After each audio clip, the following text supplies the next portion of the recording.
ada bacaan Allah dan terdapat pada zaman Oktober 2004.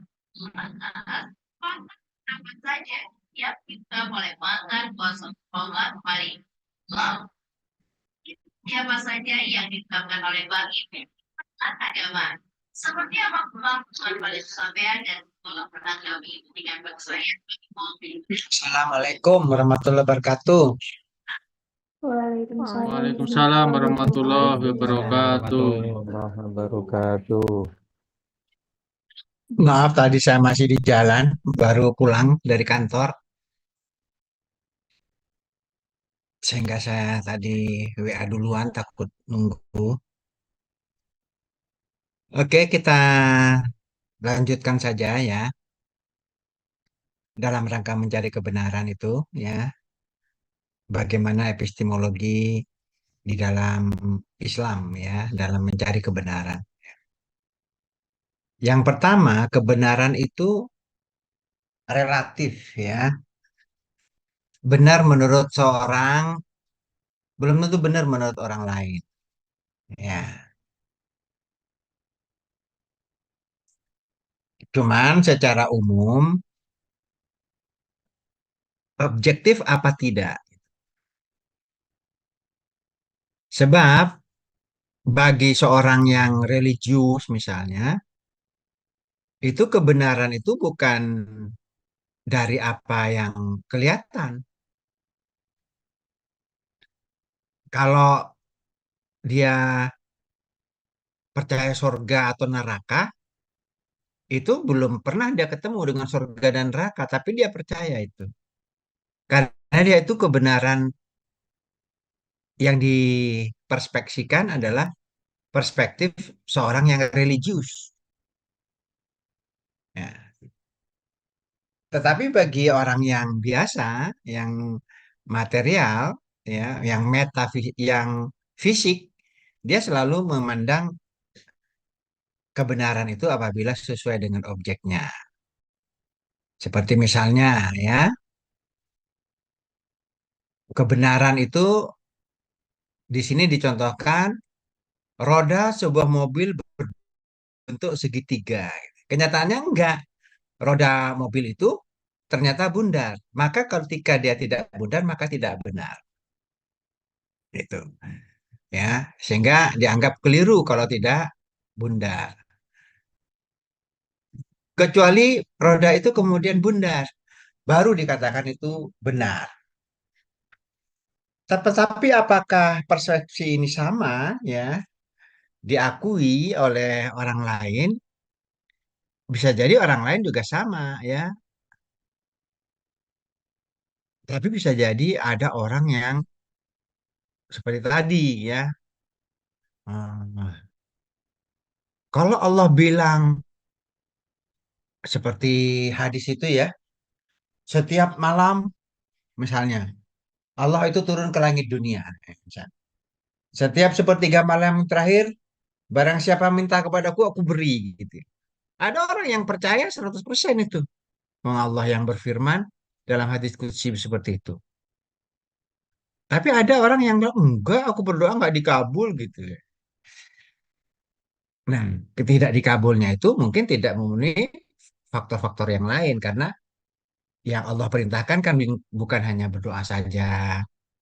Bisa jadi perintahnya Allah yang lain, firman Allah yang lain tidak diimani, ya kan? Sehingga tidak bisa hanya parsial. Misalnya seperti itu. Jadi dia kalau melihat seandainya Tuhan bilang tidak ada ya yang nggak ada gitu. Rodanya segitiga kalau katanya Allah itu benar ya benar gitu. Itu mungkin peleknya aja yang segitiga gitu. Misalnya ya. Kalau memang orang itu memiliki persepsi yang berbeda atau memiliki pandangan yang berbeda. Kalau orang sekuler itu enggak, lebih kepada objektivitasnya ya. Dan pada umumnya memang kebenaran itu tergantung dari objektif atau tidak. Kebenaran di dalam Islam, dalam kaitannya dengan hal ini, itu juga harus tabayun. Misalnya, ada seseorang memberitakan kabar, oh si Fulan itu mencuri, si Fulan itu melakukan kesalahan. Maka tidak bisa kita menyatakan langsung si Fulan itu mencuri atau salah, ya. Kita mesti teliti dulu. Gitu. Tabayun itu menelaah dulu, apa benar dia mencuri gitu. Nah, ternyata enggak. Misalnya ya kan, ternyata enggak. Setelah cek and recheck ternyata enggak. Allah juga berfirman di Al-Hujurat itu ya kan, bahwa berita yang datang dari orang fasik itu jangan langsung diterima begitu saja, tapi harus ditabayun dulu. Agar jangan sampai menimpakan suatu bahaya pada suatu kaum atas dasar prasangkanya atau kebodohannya atau tidak tahunya, ya. Yang kemudian akan berakhir dengan sesal kemudian tiada guna. Istri kamu main apa? Main kelereng. Ya, main kelereng nggak apa-apa ya kan. Main apa gitu kan. Jangan langsung diterima, apalagi katanya tetangganya ya kan. Bisa jadi dia itu orang fasik ya. Nah, dalam pandangan Islam, ilmu pengetahuan itu memiliki sumber Al-Quran dan hadis. Ya, selain dia itu membenarkan dari alam fisik, ya seperti yang pernah saya katakan, bahwa ilmu Allah itu ada yang kauniyah dan ada yang kauliyah. Kauliyah itu ya Quran hadis dari langit. Sedangkan kauniyah itu adalah ilmu-ilmu Allah yang ada di alam namanya sunatullah itu atau ilmu-ilmu kauniyah. Ilmu-ilmu sains dan teknologi. Ya. Tetapi ada kalanya tidak fisik. Dulu pernah ada kejadian ya di dalam perspektif Islam itu seorang wanita yang sedang punya anak kecil, istrinya Nabi Ibrahim. Pada waktu itu Nabi Ibrahim dan istrinya dan anaknya yang kecil bernama Ismail itu tidak ada makanan, tidak ada tetangga juga, tetapi dengan Nabi Ibrahim mau ditinggal dalam waktu yang cukup lama. Nabi Ibrahim jalan aja bahwa saya mau pergi. Kemudian istrinya bilang, siapa istrinya mah namanya mah? Sarah ya, sekitar istri yang pertama itu, yang punya anak Ismail itu. Ya, Hajar apa lupa saya. Ya, istrinya itu bilang, wahai suamiku, apakah kau mau meninggalkan aku sendirian bersama anakmu yang masih kecil ini? Padahal di sini nggak ada makanan, tetangga nggak ada buah-buahan, nggak ada apa-apa. Apakah itu benar kamu meninggalkan saya? Nabi Ibrahim itu nggak bisa jawab itu. Tapi karena itu perintah Allah, dia tetap akan lakukan itu. Nabi Ibrahim terkenal dengan sami'na wa ata'na itu. Bahkan pernah disuruh nyembelih anaknya pun disembelih. Sebelum itu sebenarnya Nabi Ibrahim itu pernah disuruh meninggalkan anak istrinya itu. Kemudian istrinya berkata itu, wahai suamiku, apakah ini perintah Allah? Gitu. Nabi Ibrahim baru menoleh. Ya, ini perintah Allah. Oh, kalau perintah Allah jalan, gitu. Jalan. Itu benar itu, lakukan. Tapi dia mikir, di sini nggak ada makanan, gimana aku makan? Gimana anakku punya makanan gitu. Tapi kalau perintah Allah, dia merasa benar itu, merasa tidak apa-apa ditinggal gitu. Padahal nggak benar ya kalau kita, kalau kita nggak mungkin meninggalkan gitu ya, karena kita bukan nabi. Ya. Wah, nggak benar ninggalin wanita dan anak tanpa bekal gitu. Betul itu. Si anaknya tuh nangis karena lapar. Kemudian ibunya mencari makanan. Dia lari dari Bukit Sofa ke Bukit Marwah itu. Dia yakin bahwa dia tuh benar itu. Ini kebenaran yang harus dijalanin gitu. Dia cari makan, cari minum, nggak ada itu. Bahkan sampai 7 kali dia lari dari Sofa ke Marwah, nggak nemu. Kemudian justru rezeki itu atau air itu keluar bukan di antara Sofa dan Marwah, tapi justru lahir atau keluar dari kaki Ismail. Pelajarannya di situ berusaha mencari rezeki, mencari makanan untuk anak istrinya itu wajib dilakukan dia usaha dia. Walaupun nggak dapat, dia nggak putus asa itu. Itu pelajarannya itu. Karena Allah nanti akan memberi pada akhirnya. Yang kemudian Allah abadikan di dalam Al-Quran, Inna sofa wal marwata min sa'airillah.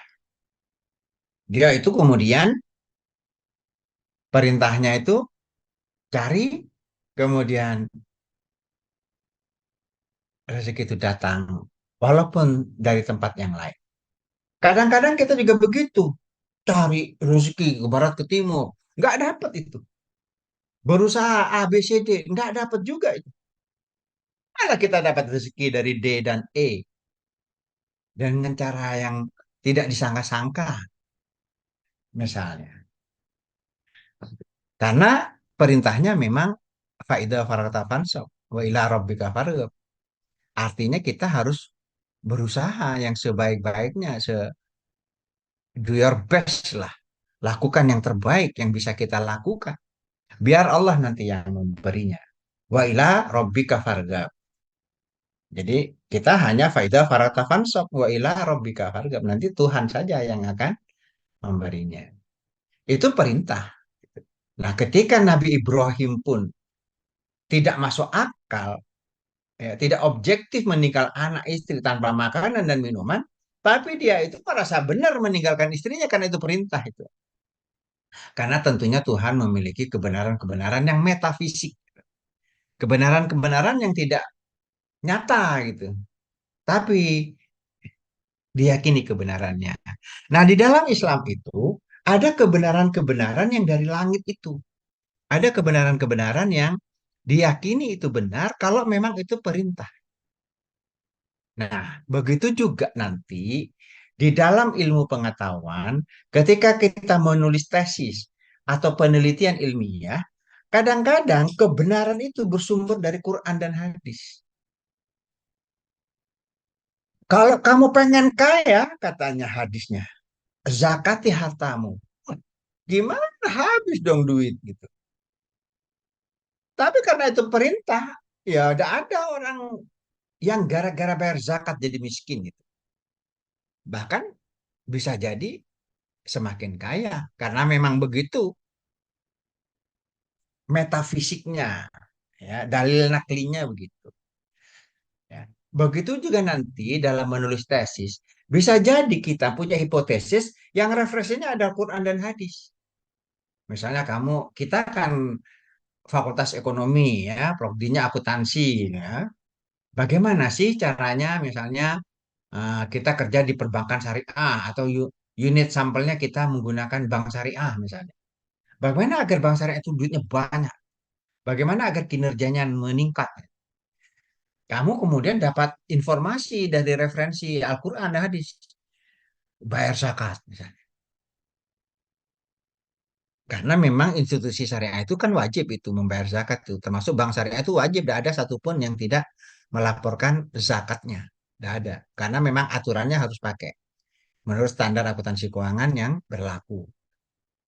Nah, apakah kemudian ini betul perusahaan bank syariah ini kalau bayar zakat malah kinerjanya meningkat? Coba teliti kalau nggak percaya. Nah, kemudian kamu teliti apa sih yang meningkatkan kinerja perbankan syariah? Salah satunya zakatnya, salah satunya intelektual kapitalnya, salah satunya apanya gitu, silahkan. faktor-faktor yang memberi kinerja apa aja. Kemudian kamu kalau melihat, oh ternyata zakat itu tidak mengurangi harta. Yang di sini referensinya malah menambah harta. Referensinya malah tambah banyak. Kinerjanya malah bagus. Coba saya teliti. Nah, bisa jadi dalam epistemologi Islam itu menggunakan sumber Quran dan hadis, menggunakan sumber ilmu yang tidak fisik itu menjadi sumber kebenaran dan bisa menjadikan referensi, bahkan referensi yang kuat untuk meneliti ilmu pengetahuan itu. Apa betul orang yang berzakat, yang bersodakoh itu kemudian tidak miskin itu? Duitnya kan habis itu. 1 miliar 25 juta loh. Kalau 1 triliun 25 miliar yang harus keluar. Hmm. Lah kalau Bill Gates hartanya kan di atas 1.000 triliun. Lah kalau di Islam berapa yang harus dia keluarkan gitu. Bikinlah dia foundation ya kan, yayasan-yayasan amal ini kan. Misalnya kalian juga kalau besok kaya ya bikin foundation, bikin yayasan, infak zakat, infak sedekah kalian itu taruh di sebuah lembaga, jangan kemudian pelit, keluarkan tuh zakatnya itu. Kalau kebanyakan ya bikinlah lembaga amil zakat. Jadi nanti ada pegawai yang mengurusi hartamu yang disalurkan kepada fakir miskin melalui zakat infak sedekah. Dan tidak akan miskin menurut kebenaran Tuhan. Gitu. Nggak akan miskin. Nah, kalau nggak percaya silahkan teliti. Ya, silahkan teliti. Banyak penelitian yang sudah meneliti ini mengenai kedermawanan itu. Ya, yang kemudian eh, referensi ya dari Islamic worldview itu dari Quran dan hadis itu ternyata bisa menjadikan referensi mencari kebenaran.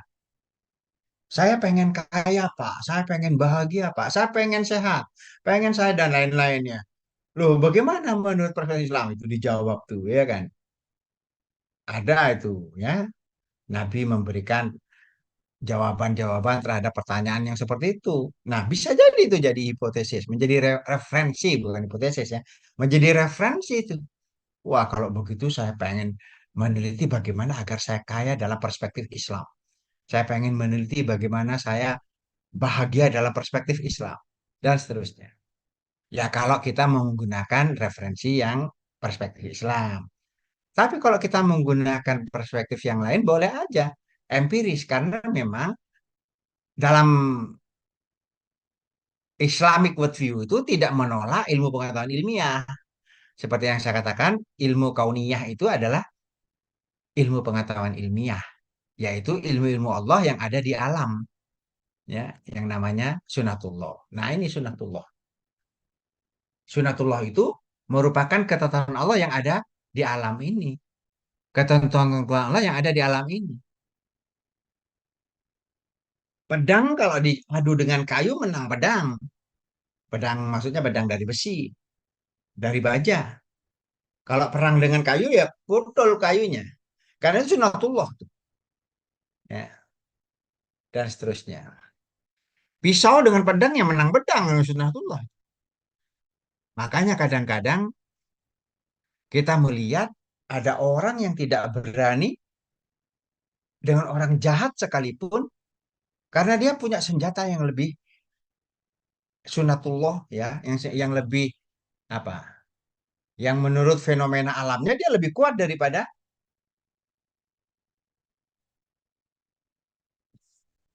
seorang yang religius misalnya. Dulu ada film menarik itu lupa saya filmnya. Itu seorang agamawan dibakar hidup-hidup tuh. Karena dia itu tidak mau diperintah untuk berbuat yang nggak benar. Nggak mau dia. Kamu kalau nggak mau saya bakar. Dibakar. Gitu. Itulah makanya di dalam Islam itu memang ada 3 level. Ya, kalau kamu punya kekuasaan, maka benerin ketidakbenaran itu dengan kekuasaan. Jadi kalau melihat orang yang mau bakar orang itu ya, kalau kamu punya tembak, tembak aja gitu karena kamu punya kekuasaan. Tapi kalau kamu nggak punya kekuasaan, kamu bisa ngomong. Jangan, kamu nanti celaka kamu. Tapi kalau kamu nggak mampu ngomong aja takut dibunuh, pistol juga nggak punya. Kalau kamu menolak juga dibunuh, maka kamu bisa menolaknya dengan hati gitu. Jadi selemah-lemah iman itu hanyalah menolak kebenaran kejahatan itu dengan hati.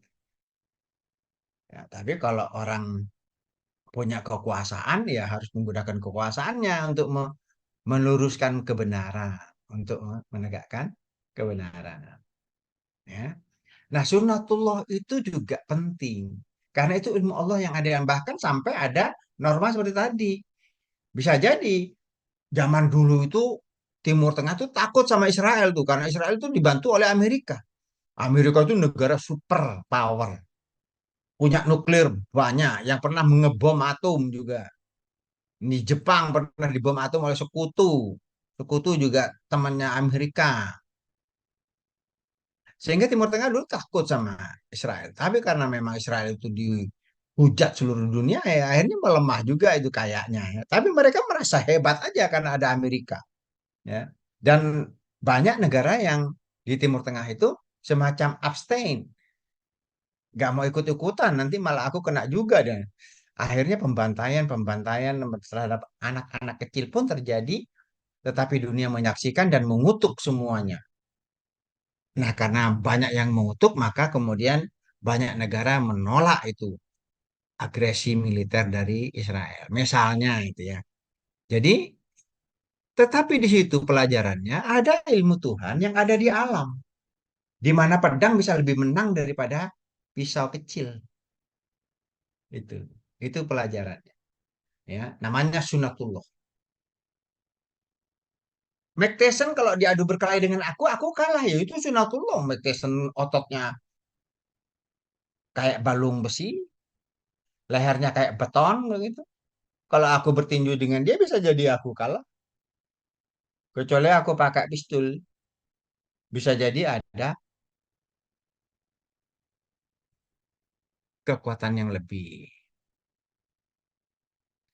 Nah, bagaimana pandangan Islam terhadap ilmu pengetahuan dan bagaimana pandangan Islam terhadap ilmu dan penelitian? Ilmu pengetahuan dalam Islam. Oke, apalagi nih? Oke, saya rasa ini dijelaskan ya sama saya tadi. Oke, kita coba diskusi. Bagaimana Islam itu memandang ilmu pengetahuan dan penelitian? Apakah kita tidak perlu meneliti cukup Quran dan hadis saja? Ataukah bagaimana? Bagaimana pandangan Islam kira-kira memandang penelitian ilmu pengetahuan? Penelitian atau ilmu dan penelitian mencari ilmu. Saya mau nanya aja dulu sama yang pakai kacamata aja. Sentika Adiguna. Ada Adiguna ini ya. Gunanya lebih ya Adiguna ini. Kira-kira bagaimana pandangan Islam itu terhadap penelitian? Apakah tidak perlu karena kita punya Quran hadis sebagai sumber kebenaran atau bagaimana itu? Nah, silakan Pak Santika. Oke, terima kasih, Pak. Kalau menurut saya, pandangan Islam terhadap ilmu pengetahuan itu sangat positif ya, Pak. Di mana Islam itu menekankan pentingnya mencari ilmu di dalam bagian integral dari kehidupan beragama dan spiritual. Ilmu pengetahuan dalam Islam itu nggak terbatas. Contohnya ya, kita itu diwajibkan untuk mencari ilmu, tolibul ilmi. Terus Al-Quran juga mendorong refleksi dan penelitian. Contohnya ya, kebanyakan penelitian-penelitian di dunia itu terjadi ya di dalam Al-Quran itu sudah dijelaskan itu, Pak. Terus ilmu juga mungkin salah satu jalan ya untuk mendirikan apa mendekatkan diri pada Sang Pencipta gitu, Pak.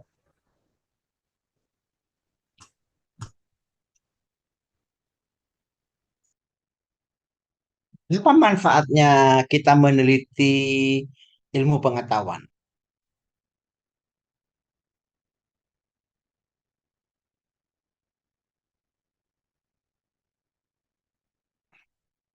Ilmu pengetahuan ada gunanya nggak? Ikhwan Hamdani. Ilmu pengetahuan itu ada gunanya nggak, Ham?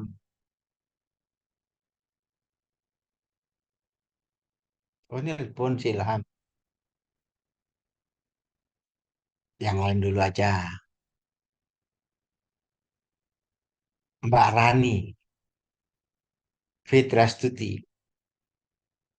Bagaimana pandangan Islam? Ilmu pengetahuan ada gunanya nggak? Sehingga kita perlu meneliti ilmu pengetahuan. Tuh ada gunanya nggak ilmu pengetahuan tuh? Ya, terima kasih Pak Zainal. Kalau menurut saya ilmu pengetahuan itu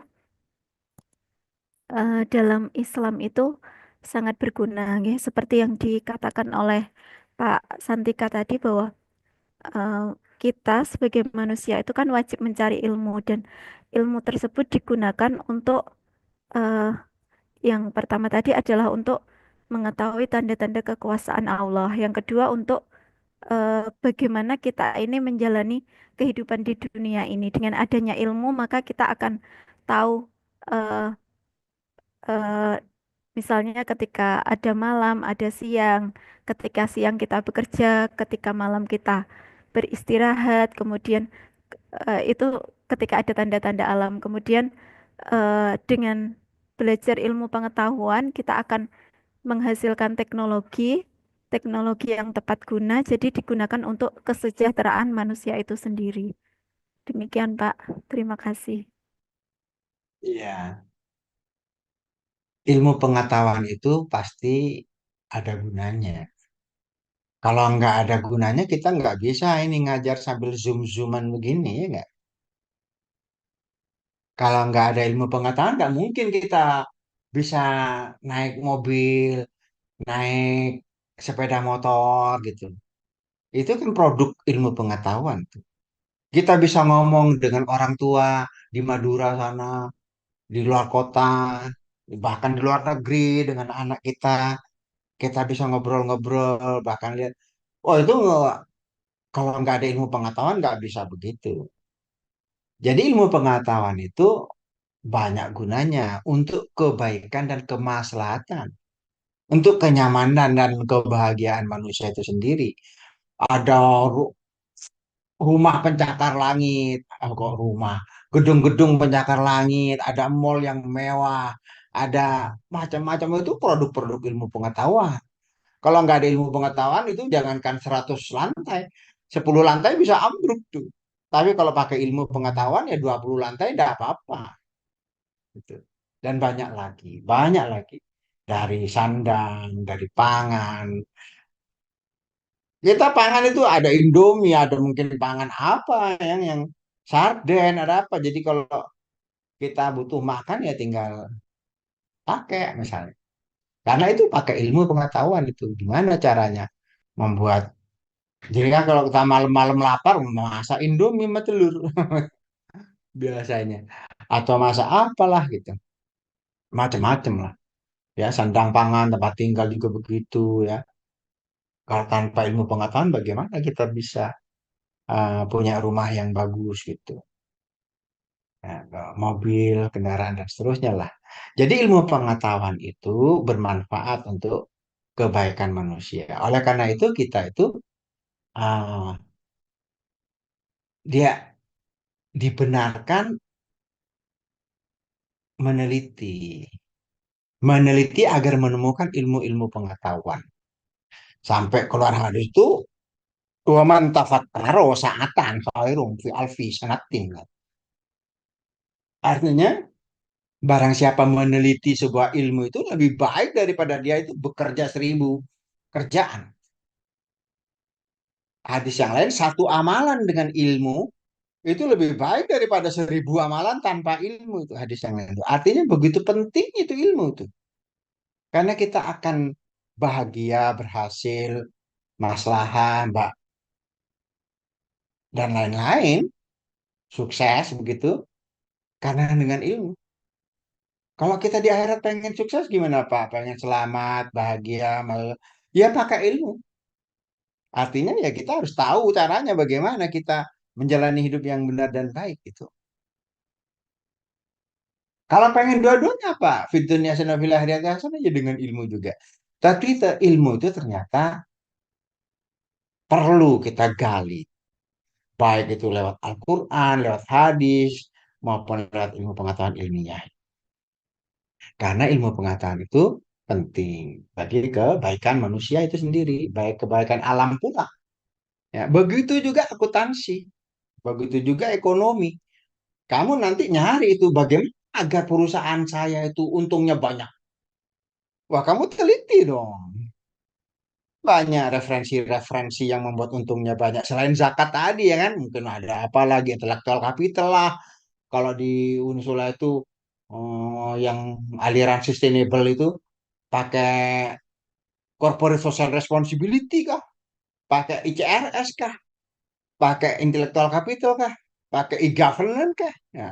Banyak itu cara agar kita itu perusahaannya itu duitnya banyak atau labanya banyak. Ya. Karena memang itu ilmu pengetahuan yang kamu teliti itu. Besok kamu terserah judulnya apa, ya gitu. Ingin membuat perusahaan tambah banyak, labanya, ya berarti kinerja. Misalnya, kamu teliti kinerja. Kamu ingin meliti apa sih manfaat dari social responsibility itu? Kan ada biayanya itu aneh-aneh. Seperti sodako, zakat, social responsibility. Apa ada manfaatnya? Ternyata diteliti social responsibility itu dampaknya banyak sekali, ya kan? Positif sekali. Nah, itu berdasarkan hasil penelitian. Dan kemudian kamu baik sama orang, bersodako sama orang, karena punya ilmu.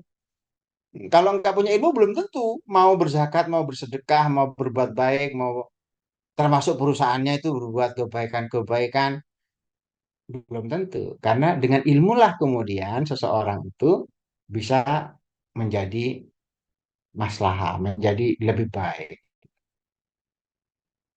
Ada pertanyaan? Siapa Maaf yang mau Pak, bertanya? maaf Pak Zainal. Tadi saya dipanggil ya Pak. Maaf Pak, tadi Enggak, sedang telepon Pak.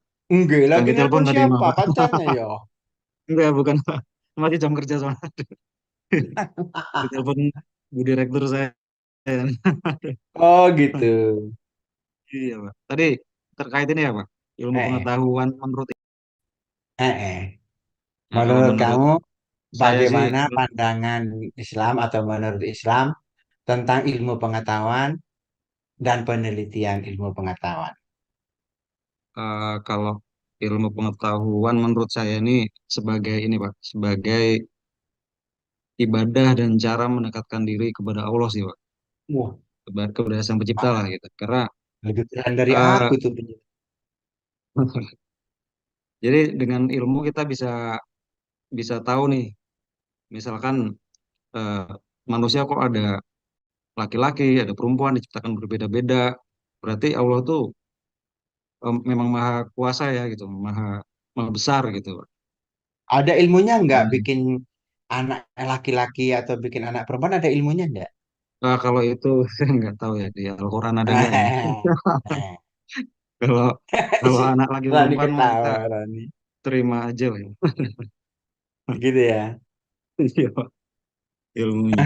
Kalau kalau secara Ya, ilmu ini ada lah ya, ilmu secara ilmu biologinya ada, ilmu ini medisnya ada ada. lah.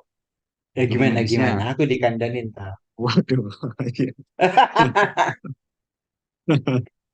ilmu Iya, medisnya.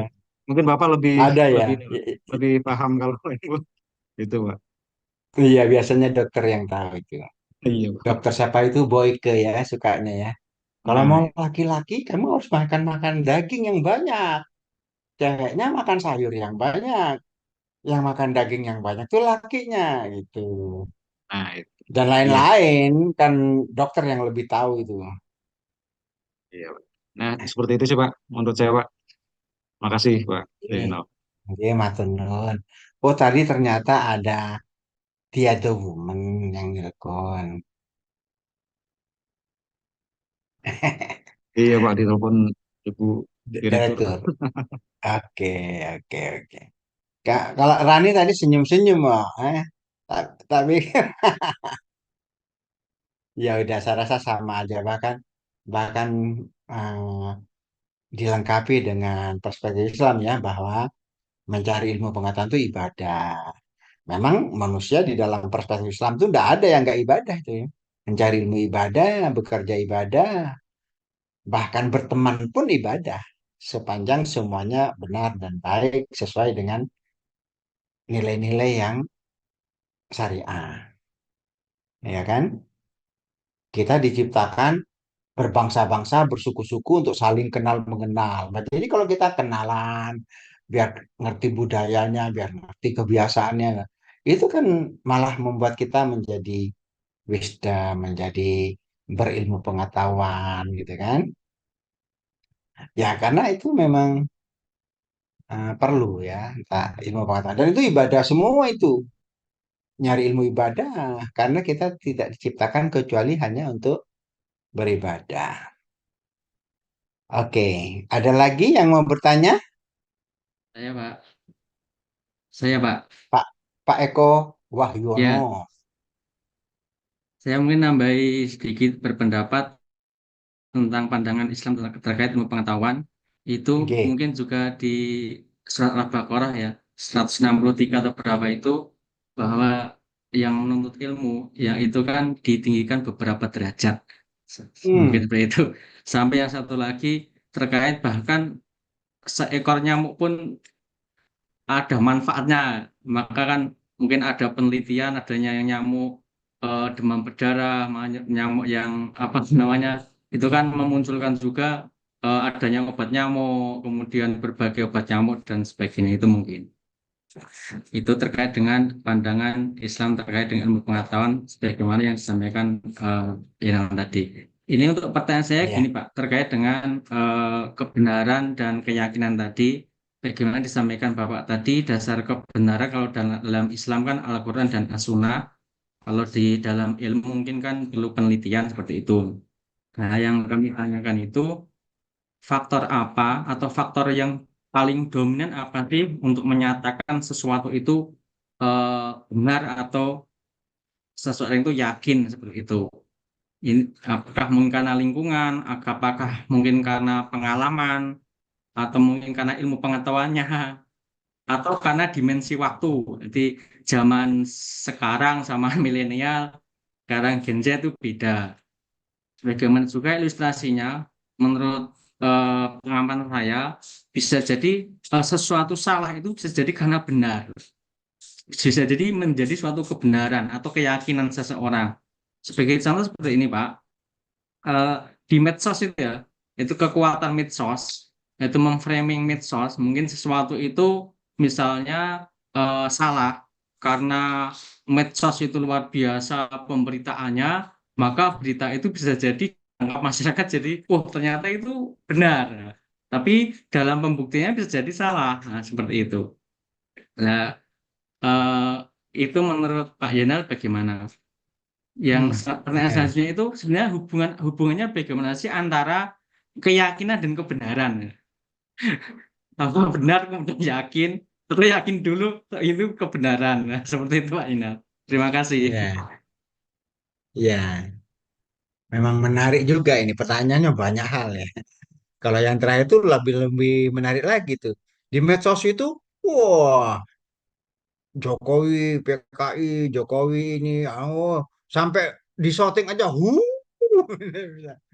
saking merasa benernya ya kan. Saking apa ya, pengaruhnya itu eh, pembangunan pembangunan persepsi terhadap seorang itu dibangun tuh ya Padahal mereka nggak ada datang datang kepada pelantikannya Prabowo, apa salahnya benar-benar saja. Oh kenapa dia begitu? Oh karena dia gubernur. Memangnya kalau gubernur salahnya apa gitu misalnya. Ya pokoknya itu memang persepsi ya. Ada orang yang bilang benar, ada yang bilang baik. Tapi karena dia dibangun di masyarakat itu dibangun sedemikian rupa bahwa ini jelek, ini jelek, maka kemudian yang tidak jelek pun jadi jelek gitu. Ya itu medsos itu ya. Jadi Kedak mestinya punya prinsip itu, ya punya prinsip bahwa jangan kemudian ada pembangunan persepsi, kemudian eh, nggak ada benernya pokoknya, boleh kabehane ya kan. Begitu pendukung si Jokowi, Prabowo enggak ono bener kabeh misalnya. Waduh, pokoknya si ada apa? Si kampret sama si dan lain-lain sama si apa ya kampret sama apa gitu dulu itu. Pokoknya semuanya salah kan? Si cebong, kayak cebong. Jadi seakan-akan itu benarnya dewe itu. Karena memang dibangun itu, dibangun tuh, ya dibangun. Padahal kalau kita mau objektif ya enggak. Nah, dalam perspektif Islam itu tabayun memang. Jadi tidak langsung iya iya aja percaya kemudian ya enggak bisa begitu. Kita harus kontrol apa betul gitu. Diteliti apa benar ya. Apa benar Jokowi PKI gitu. Apa benar ini? Kan belum tentu, ya kan? Bisa jadi nggak benar itu hanya pembangunan persepsi misalnya itu, ya misalnya. Nah, kemudian apa salahnya eh anaknya menantunya Jokowi itu jadi kepala daerah apa salahnya? Ya kan? Negara-negara Islam itu anaknya semua yang jadi raja. Sulaiman pun anaknya Daud itu, Raja Daud, Raja Sulaiman, ya kan? Muhammad bin Salman juga sama, anaknya Salman. Ya raja KP turunan raja semua gitu ya. Di Inggris juga sama, di Inggris juga anaknya raja jadi raja gitu. Nah, di Indonesia itu apa salahnya itu seandainya anaknya jadi raja atau jadi kepala daerah nggak ada salah, apalagi dipilih. Kalau memang nggak cocok nggak usah dipilih. Kalau nggak dipilih ya nggak akan jadi kepala daerah. Kalau dipilih salahnya terus di mana? Karena orang tuanya cawe-cawe, memangnya kenapa? Toh kalau nggak benar ya nggak usah dipilih misalnya. Ini kan sebenarnya persepsi saja. Apa pembangunan ya, pembangunan persepsi. Menurut saya sih begitu kita dibangun kadang-kadang kita semacam terbawa. Mestinya kita tidak tidak terlalu terpengaruh dengan apapun, harus punya prinsip bahwa yang benar, yang salah ya salah. Kalau nggak salah jangan dibilang salah, kalau nggak benar jangan dibilang benar gitu. Ya kan? Jadi seperti tadi contohnya ya kan, apa salahnya sih gitu. Apa salahnya?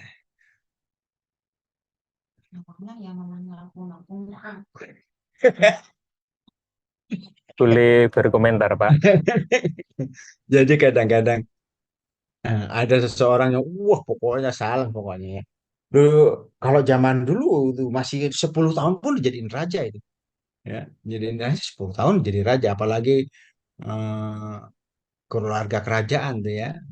Putra mahkota harus jadi raja. Walaupun nanti yang menjalankan perdana menterinya masih siapanya, tapi dialah raja. Nah, ya. Ya, tapi eh, itu persepsi namanya. Ya, kalau apalagi di Indonesia lebih bagus daripada kerajaan ya, artinya kalau nggak dipilih ya ya nggak jadi gitu aja. Gitu. Boleh Gitu, ya, berkomentar, ya Pak. tapi silakan silakan. Oke, eh, nyambung yang disampaikan tadi, pertanyaannya itu kan eh, apa untuk keyakinan dan kebenaran kan gitu. Kalau menurut hemat saya, kebenaran itu adalah dia kalau misalnya kita berpikir berarti kan dia lawan kata dari salah. Kalau baik kan lawan kata dari buruk. Sedangkan Hmm, yakin itu adalah derajat penerimaan atas kebenaran atau kebaikan itu. hmm, Jadi misalnya begini, al yakin la yuzalu bisyak. Keyakinan itu tidak dapat dikalahkan oleh keraguan. Makanya maka berarti kalau syak itu kan ibaratnya 50%, 50% itu.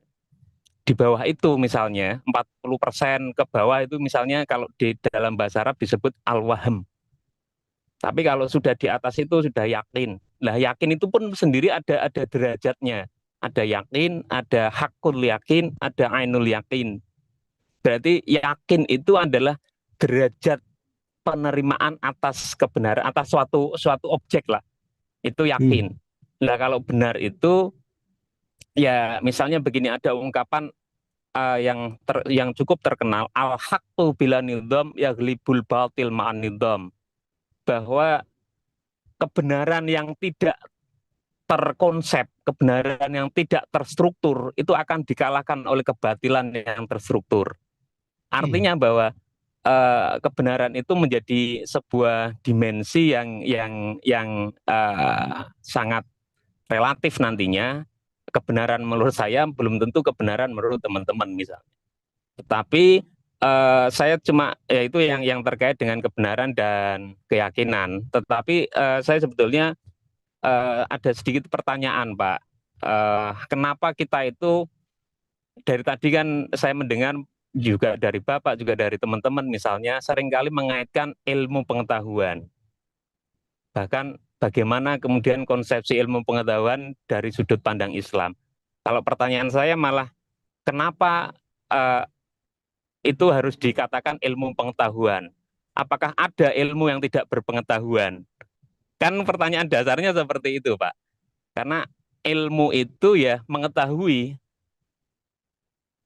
Ilmu itu mengetahui. Lah kalau kemudian yang dimaksud ilmu pengetahuan adalah ilmu umum di luar ilmu agama, Mas, katakanlah demikian, maka sebetulnya alam bawah sadar kita itu sudah terkontaminasi oleh berbagai macam pemikiran, terutama yang dikembangkan oleh kolonial Belanda saat itu. Makanya kita mengenal ada istilah kitab, ada istilah buku. Padahal ya buku itu ya kitab. Kita tidak bisa membeli kitab di toko buku dan tidak bisa mencari buku di toko kitab misalnya. Padahal ya buku itu ya kitab gitu ya. Nah, artinya bahwa kenapa kita harus melakukan kita harus melakukan dekonstruksi terhadap semua itu. Kenapa ilmu harus dikatakan ada ilmu agama adalah pengetahuan? Ya, padahal kita selalu punya filosof-filosof, kita punya pemikir-pemikir yang juga ahli hadis, ahli Quran, ahli ilmu bahasa, tapi juga ahli kimia, ahli biologi, ahli kedokteran, macam-macam itu dulu. Ada Ar-Razi, Al-Kindi, ada berbagai macam Ibnu Sina, ya, Ibnu Rushd, atau orang barat menyebutnya Averroes. Itu kan selalu tidak membedakan antara ilmu itu apakah ilmu dia ilmu umum atau enggak. Nah, makanya kemudian saya sebenarnya menyoal orang-orang yang kemudian mengatakan ilmu pengetahuan. Pertanyaan dasarnya, apakah ada ilmu yang tidak berpengetahuan? Karena ilmu sendiri itu artinya adalah mengetahui. Terima kasih. Yes, sudah bagus pokoknya. Pokoknya setuju sudah 100%. Ya. Nah, jadi memang dinu wal aklu ladinan liman lah kelalah. Kemudian Islam itu ilmiyin wa amaliyin ya lu wa ya. Saya rasa bapak-bapak juga tahu tuh bahwa Islam itu juga bisa diterapkan ilmiyin wa amaliyin ya lu, bahkan ilmunya tinggi gitu. Kemudian adinu wal aklu ya. Ladinan artinya Islam itu sejalan dengan akal pikiran, sejalan dengan pengetahuan gitu. Karena harusnya pengetahuan dengan ilmu Tuhan, misalnya ilmu sains dan teknologi, ilmu riset empiris itu sama dengan ilmu langit itu. Harusnya sama itu. Gitu. Nah, kalau enggak, perlu diteliti lagi tuh. Karena memang eh, ilmu pengetahuan itu kan tujuannya untuk mencari kemanfaatan tadi ya, kemaslahatan tadi ya. Jadi kita perlu memang mengembangkan ilmu itu agar kita itu kemudian mendapatkan banyak manfaat dari keilmuan itu. Ya. Tapi kalau Bapak Saiful itu kayaknya sudah lengkap ya. Artinya saya sih setuju, setuju aja ya. Tidak ada yang salah sama statementnya. Ya, gitu.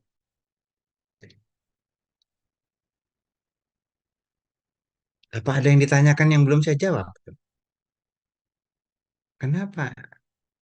Misalnya ilmu pengetahuan, kok nggak ilmu aja atau pengetahuan aja gitu? Kenapa kok nggak fisika aja, nggak usah ilmu fisika?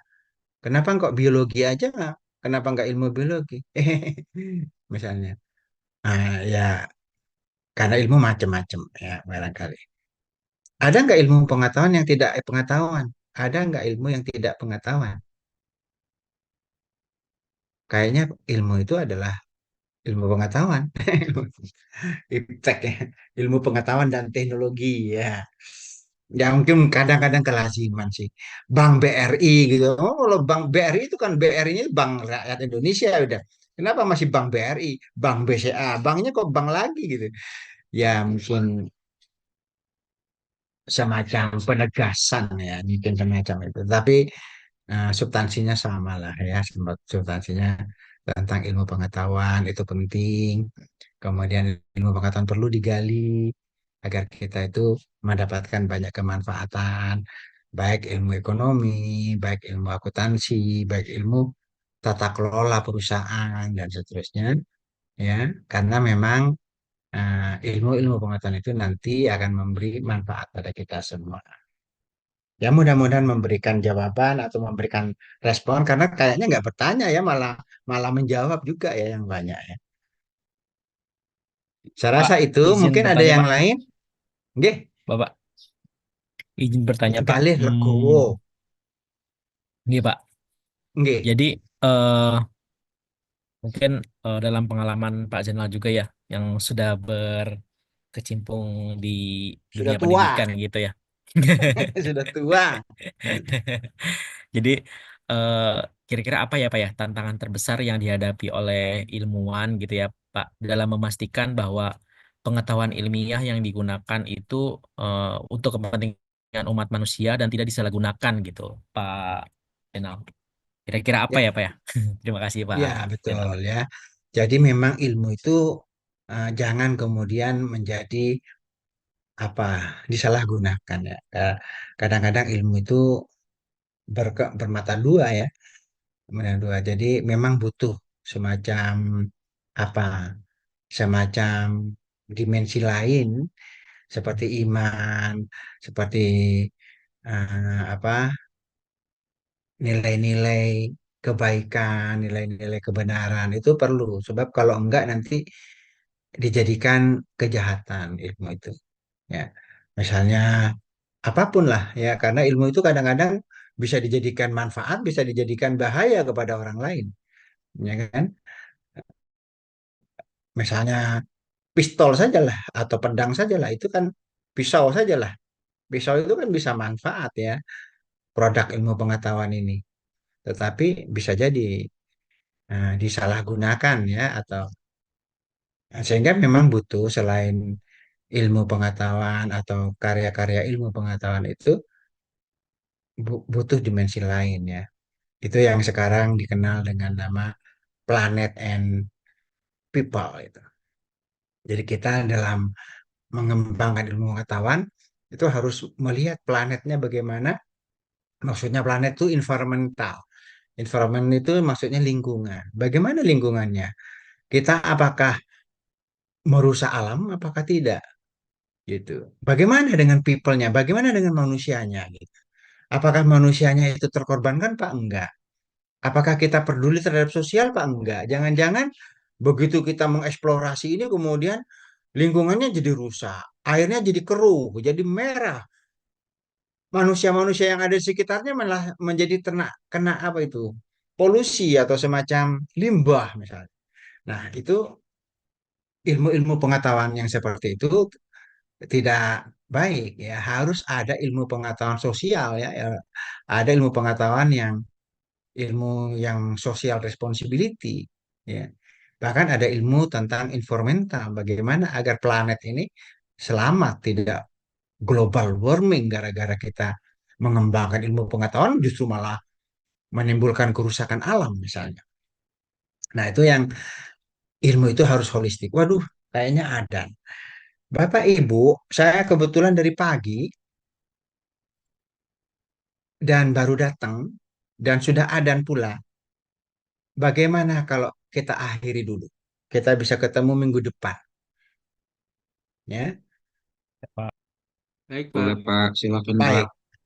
Ini karena kebetulan juga sudah adan, mudah-mudahan diskusi kita yang insya Allah sudah filosof semua, ya banyaklah yang pintar, tapi memang kita harus terus menimba ilmu pengetahuan agar menjadi manfaat ya bagi alam, bagi diri manusia maupun dari lingkungannya, ya, agar kita menjadi orang yang bermanfaat. Ya. Oke, terima kasih. Assalamualaikum warahmatullahi wabarakatuh. Waalaikumsalam Waalaikumsalam warahmatullahi wabarakatuh. warahmatullahi Waalaikumsalam warahmatullahi wabarakatuh. wabarakatuh. Matur suwun.